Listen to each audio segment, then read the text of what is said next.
फूल है गुलाब के सुगंध लीजिए, फूल है गुलाब के सुगंध लीजिए।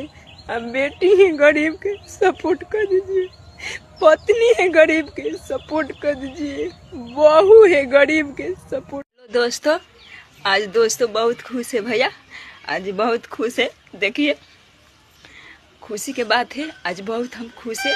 एक गरीब के देखिए भैया मेरे हम बोलकर वीडियो बना दिए हैं कि फूल है गुलाब के सुगंध लीजिए, बेटी है गरीब के सपोर्ट कर दीजिए, पत्नी है गरीब के सपोर्ट कर दीजिए, और बहू है गरीब के सपोर्ट कर दीजिए।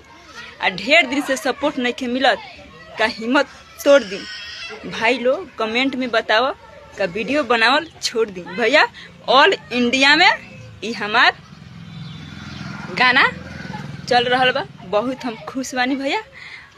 आप लोग मेरे वीडियो को लाइक शेयर फॉलो जरूर करिए भैया, बहुत खुश है। हम तो कबो सोचना ही ना रहनी कि हम एजा तक ले पहुँचे, बाकी रबरा लोग के आशीर्वाद बाटे हमरा के आगे बढ़ाई लो। रबरा लोग के आशीर्वाद रही हम खुद कर आगे बढ़े, रबरा लोग के आशीर्वाद चाहिए भैया। लाइक शेयर फॉलो जरूर करिए। ढेर दिन से सपोर्ट नहीं के मिलत का हिम्मत तोड़ दी भाई लोग, कमेंट में बतावल का वीडियो बनावल छोड़ दी। ढेर दिन से सपोर्ट नहीं के मिलत का हिम्मत तोड़ दी भाई लोग, कमेंट में बतावल का वीडियो बनावल छोड़ दी। फूल है गुलाब के सुगंध लीजिए, फूल है गुलाब के सुगंध लीजिए।